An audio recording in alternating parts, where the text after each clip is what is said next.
नमो नमः है बच्चों डिजिटल लेक्चर सीरीज का आज 15वां लेक्चर है, जिसमें हम पढ़ रहे थे रघुवंशम का द्वितीय सर्ग। और इसके अंतर्गत हम 41 श्लोक कर चुके हैं बच्चों, और आज करेंगे 42 से आरंभ करते हैं आज। तो बच्चों अभी तक हम पढ़ रहे थे इसमें कि शेर के वचनों को सुनकर राजा अपने अपमान को छोड़ देता है। भगवान शिव के प्रभाव से ऐसा हुआ है, जब राजा यह जान जाता है तो वह अपने अपमान को भूल जाता है। तत्पश्चात बच्चों फिर भी राजा यह जानता है कि उसका हाथ बाण के मूल भाग में चिपका हुआ है और वह बाण नहीं चला सकता।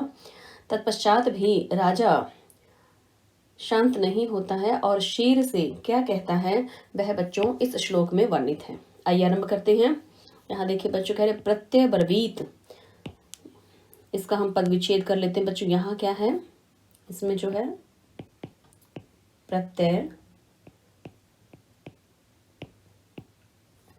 ब्रवीत यह पद है बच्चों।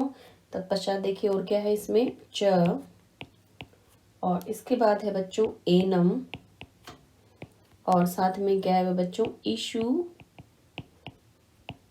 प्रयोगे, यह पद है बच्चों। इसमें देखते प्रत्यय ब्रवीत हो गई, यहाँ हलंत लगेगा बच्चों इसमें। प्रत्यय ब्रवीत च एनम ईशु प्रयोगे। इससे आगे देखिए तत् पूर्व भंगे, और इधर से क्या है विथत प्रयत्न, यह एक समस्त पद हो गया। तत्पश्चात आगे देखिए बच्चों जड़ीकृतः, यहाँ जो है यहाँ तक जो है बच्चों ये क्या है जड़ीकृतः, और इससे आगे बच्चों त्र्यंबक इव, अर्थात यहाँ है त्र्यंबक, और तत्पश्चात बच्चों ये आगे पद क्या है विक्षणेन, यहाँ है बच्चों ये पद। तत्पश्चात वज्रम और मुमुक्षनीव, यहाँ इसका भी हम पदच्छेद करें तो बच्चों यहाँ क्या है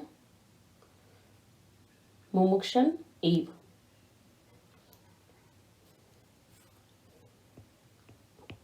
मुमुक्षन और ईव। इससे आगे बच्चों क्या है वज्रपाणे है।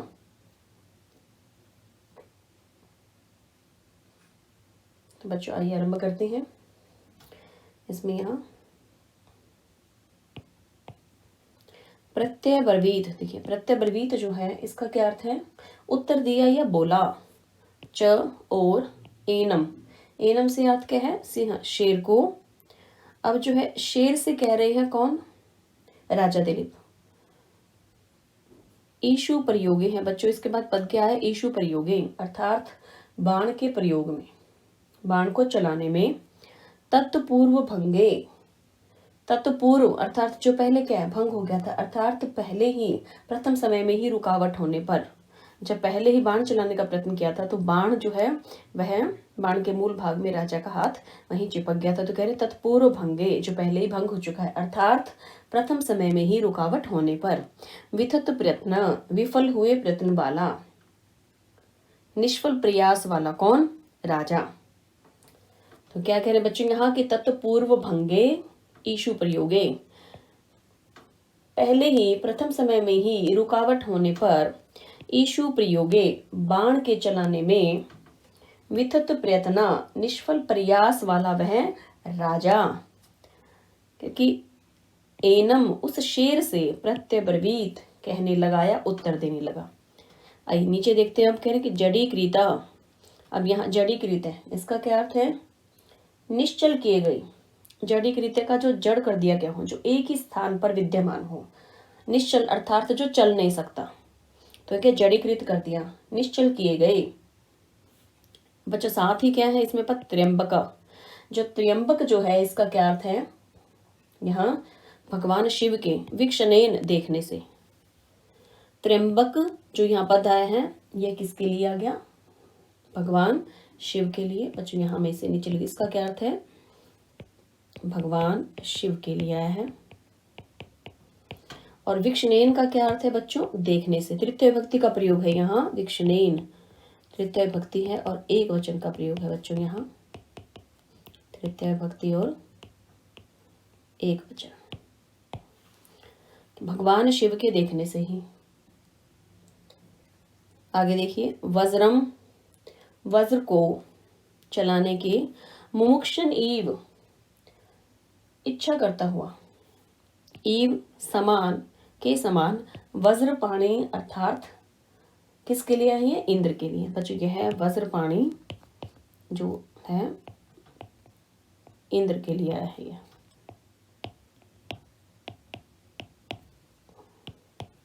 तो बच्चों यहाँ प्रसंग कौन सा दे दिया, देखिए क्या वर्णन दिया है यहाँ पर कि जिस प्रकार से शिवजी के देखने से निश्चल किए गए इंद्र के समान होकर ही वो इस शेर को जो है उत्तर देने लगे। कौन? राजा। अब यहाँ भगवान शिवजी के द्वारा कैसे निश्चल हो गए थे इंद्र? भगवान शिवजी के देखने से इंद्र जो हैं वो किस प्रकार से निश्चल हुए थे? तो बच्चों यहाँ शंकर जी के ऊपर कुपित हो गए थे। कौन? इंद्र। जब इस ऐसा हुआ तो शंकर जी के ऊपर वो क्रोधित हुए और उन्होंने क्या है, अपना वज्र को चलाने की उन्होंने इच्छा की। वज्र मुमुक्षणी, किन्होंने? इंद्र ने। इंद्र ने क्या किया? भगवान शिव पर, किस पर? भगवान शिव के ऊपर वज्र चलाना चाहा। तो ऐसे वज्र को चलाने के इच्छुक जैसे ही उन्होंने सिर्फ इच्छा ही की है कि वज्र को चलाने के इच्छुक हैं। कौन? वज्रपाणी अर्थात इंद्र। किसके ऊपर है? भगवान शिव के ऊपर। तो सिर्फ इच्छा ही की थी, इच्छा करने मात्र से ही जो है क्या हुआ, देखिए भगवान शिव ने त्र्यंबक विक्षणेन, भगवान शिव के देखने से ही जड़ीकृत हो गए। कौन? इंद्र। निश्चल हो गए, केवल भगवान शिव के देखने मात्र से ही वो वहीं पर ही स्थित हो गए, जड़ के समान वहीं रह गए, जड़ बन गए, अचल हो गए, चल फिर नहीं सके, एक ही जगह पर स्थित हो गए। तो ऐसे इंद्र के समान, जब ऐसा इंद्र के साथ हुआ तो वही स्थिति जो है आज किसके साथ है? राजा दिलीप के साथ। तो बच्चों यहाँ जो है इसे दोबारा से देखते हैं इसकी हिंदी, ताकि सरल हो जाए। पद विच्छेद के बाद हमने इसके पदों का जो है अर्थ कर लिया है। आइए अब देखते हैं इसे क्रम से। यहाँ कि वितत प्रयत्न, यहाँ जो हमने किया था कैसे, वो भी तत्पूर्व भंगे। तत्पूर्व भंगे प्रथम समय में ही रुकावट होने पर येषु प्रयोगे, बाण के चलाने में वितत प्रयत्न, निष्फल प्रयास वाला वह राजा वज्रम मुमुक्षन, वज्र को चलाने के इच्छुक, त्र्यंबक विक्षणेन, भगवान शिवजी के देखने से जड़ीकृत, निश्चल किए गए, वज्रपाणी ईव, इंद्र के समान होकर, एनम, उस शेर को प्रत्यब्रवीत, उत्तर देने लगा।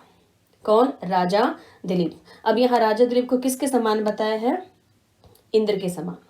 तो जैसे भगवान शिव ने केवल उसको देखा और देखने मात्र से ही वह जड़ हो गया, उसी प्रकार से यहाँ शेर के द्वारा राजा जो है वो जड़ हो गया है, एक ही स्थान पर जो है स्थिर हो गया है। तो बच्चों इस श्लोक में यह जो वज्रपाणी जो पद है बच्चों, वज्रपाणी में बहुब्रीहि समास का प्रयोग है। मैं इसे यहाँ नीचे लिख देती हूँ। वज्रपाणी, इसमें कौन सा समास है? बहुब्रीहि समास है।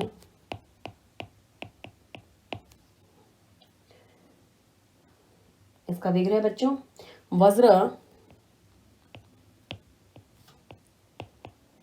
पाणौ यस स, यह इसका विग्रह। आइए चलते हैं इससे आगे श्लोक पर। बच्चों इस श्लोक में राजा दिलीप शेर से कह रहे हैं, इस श्रृंखला में जो है शेर से कह रहे हैं, उसमें ही अब उसको देखिए संबोधित करें मृगेंद्र। यहाँ जो ये पद आया है ये किसके लिए है? यहाँ मृगेंद्र किसको कहा है? अर्थात जो क्या है, सिंह जो शेर है उसके लिए बच्चों यहाँ पद आया है। तो यहाँ इसमें बच्चों यहाँ ये मृगेंद्र है, ये पद। तो मृगेंद्र जो है इसमें क्या अर्थ है इसका? हे सिंहराज, हे शेर। यह यहाँ गलती से रह गया, इसमें मिसप्रिंट है ये, तो ये अनुस्वार मैंने इस पे लगा दिया है मृगेंद्र, अर्थात हे सिंहराज। ये किसके लिए आया है? यह बच्चों शेर के लिए आ गया। तत्पश्चात देखिए बच्चों इसमें पद आता है समरुद्ध चेष्टस्य। यहाँ अर्थार्थ, इसका क्या अर्थ है बच्चों? रुकी हुई चेष्टा वाला, अर्थात असफल प्रयत्न वाला। कौन? राजा दिलीप। तो रुकी हुई, रुद्ध हो गई हैं किसकी? चेष्टा से चेष्टाओं को। किसकी चेष्टाएं रुक गई है? राजा दिलीप की। इससे आगे देखिए, कामम भले ही, हास्यम हास्य हो, हंसी का कारण हो, वचस तद वचह अर्थात वचन, तद तो, यद हम, इसमें बच्चों का यत और अहम है। यत जो, अहम मैं, और विवक्षु हो कहना चाहता हूं, फिर भी मैं कहना चाहता हूं। तो कह रहे हे मृगेंद्र, हे सिंह, हे सिंहराज, क्या कह रहे हैं? समरुद्ध चेष्ट से, रुके हुए प्रयत्न वाला। ततः वचय, यहाँ देखिए जो पद आया है, ततः वचय अर्थात वह वचन, वह वचन, कामम भले ही, हास्य अर्थात हंसी के योग्य है, यत जो कि, अहम विवक्षु मैं कहना चाहता हूं। अब यहां राजा ने ऐसा क्यों कहा कि भले ही यह हंसी के योग्य है? क्यों? क्योंकि राजा जो है इस समय अपने धनुष बाण का प्रयोग नहीं कर पा रहा है, फिर भी जो है वह कुछ कहना चाहता है शेर से। तो कहना चाहिए शेर को, क्या करे कि तुम जो है मेरी हंसी, इस पर जो है मेरी हंसी उड़ाओ, मेरा मजाक करो, चाहे तुम्हें ये हास्यपद लगे बात, लेकिन फिर भी मैं कुछ कहना चाहता हूं, मैं कहने की इच्छा कर रहा हूं कि मेरे जो वचन हैं, कह रहे कि तद दो वचन, जो मेरे वचन हैं वह चाहे कैसे हैं? हास्यपद हो, चाहे आप उनका जो है मजाक उड़ाओ, उनकी हंसी उड़ाओ, उनका जो है वो हास्यपद लगे आपको, लेकिन मैं फिर भी कहना चाहता हूँ। अब ये हास्यपद का क्यों कहा? क्योंकि राजा जो है बाण चलाने में असमर्थ है, इसलिए। इससे आगे देखते हैं, अंतर्गतम। अंतर्गतम अर्थात अंतरंग में, प्राण भृताम, प्राणियों के, प्राण भृताम मीन्स प्राण धारण कर रखे हैं, जिन्होंने प्राण धारण किए हुए। कौन? प्राणी। तो प्राणियों के अंतरंग में, अंदर में ही, क्योंकि वेद जानते हैं, सर्वम सभी, भवान आप, भावम भावों को। कहते कि सर्वम भावम सभी भावों को वेद जानते हैं। कौन? कह रहे कि भगवान आप, क्योंकि आप प्राणियों के अंतरंग, अंदर के सभी भावों को जानते हैं। अब राजा ने ऐसा क्यों कहा? क्योंकि वो क्या? भगवान शिव का सेवक है। तो राजा कह रहे हैं कि आप तो जो भगवान, आप सर्वम सब प्राणियों के, क्या भावम मीन्स भाव को क्या करते हैं? वेद जानते हैं कि आप तो सब प्राणियों के भाव को जानते हैं। यहाँ प्राण भृताम का क्या अर्थ है बच्चों? जिन्होंने प्राण धारण कर रखे हैं, प्राणियों के।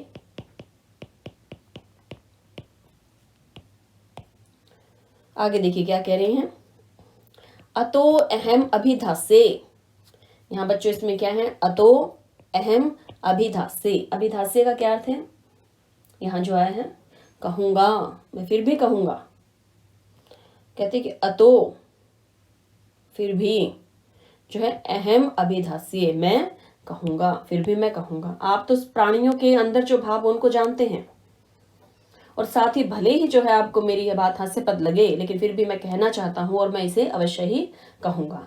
तो बच्चों यहाँ जो यह पद आया है अभिधास्य, इसका क्या अर्थ है? कि मैं कहूंगा।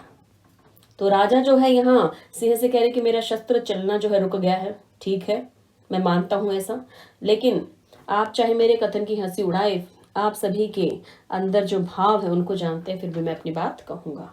तो बच्चों इस श्लोक में यहाँ ये देखिए जो ये पद आया है अभिधास्य, इसमें यह अभिधास्य है बच्चों, यहाँ नीचे लिख देती हूँ मैं, यह पद है अभिधास्य।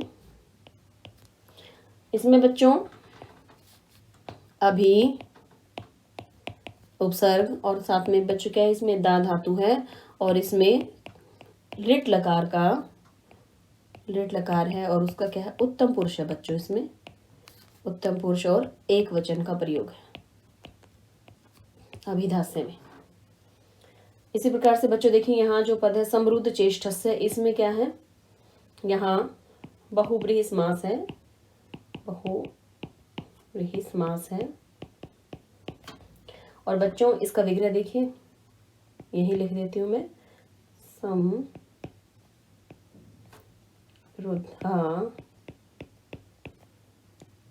चेष्टा, यस है, ये इसका विग्रह है बच्चों। आइए इससे अगला श्लोक देखते हैं।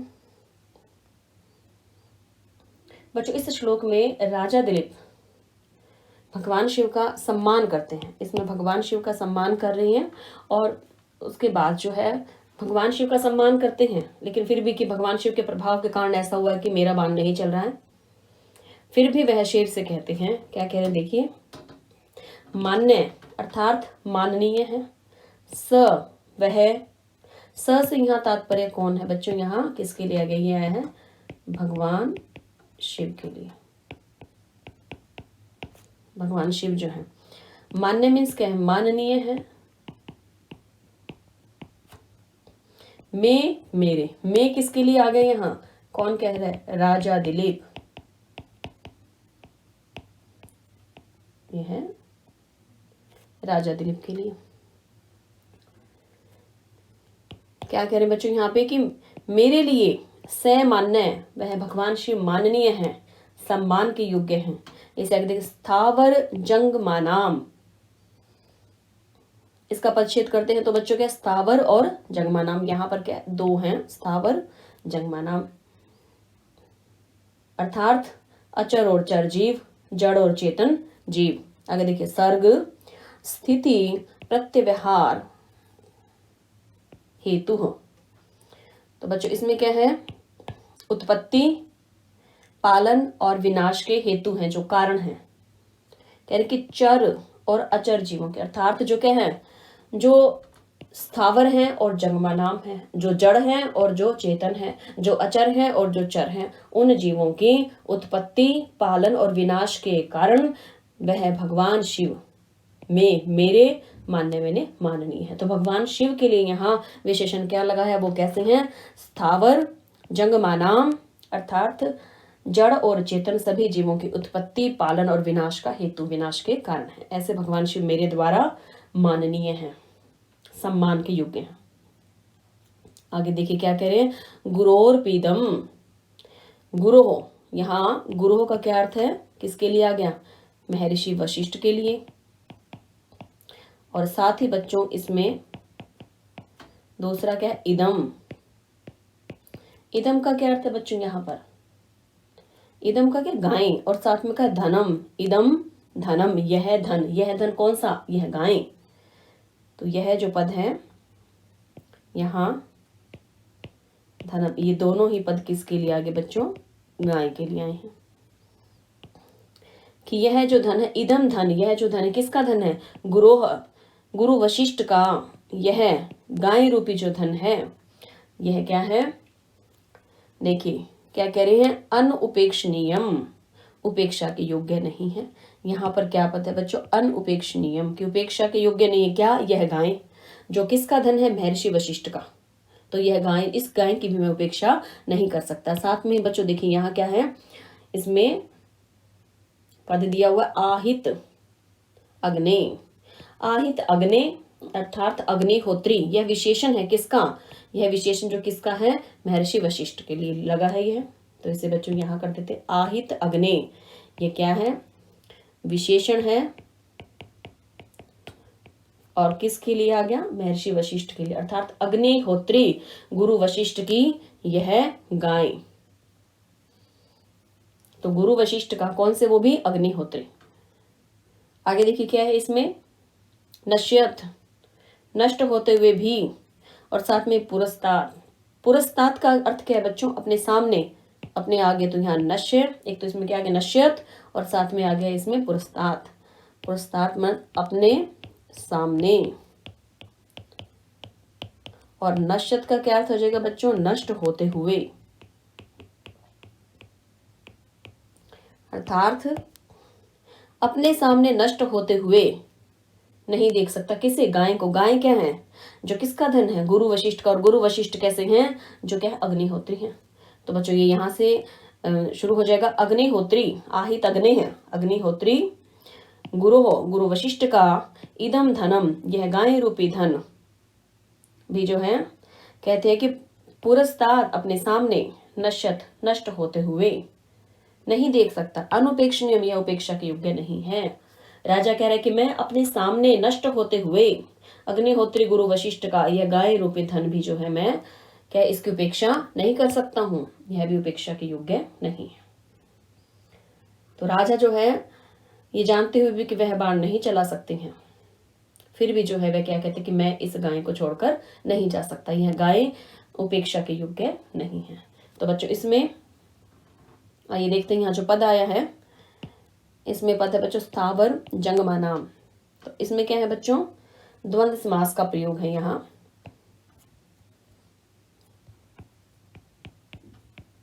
द्वंद्व समास है, इसका विग्रह बच्चों मैं यहीं लिख देती हूँ। स्था वराणाम च जंगमनाम च, यह इसका विग्रह। तो बच्चों आज हम यहीं तक ही करेंगे, इससे आगे का अगले श्लोक में। तब तक के लिए बच्चों अपने स्वास्थ्य का ध्यान रखिए और अपने घर पर ही रहिए, इसी प्रकार से अपने अध्ययन को जारी रखिए। नमो नमः।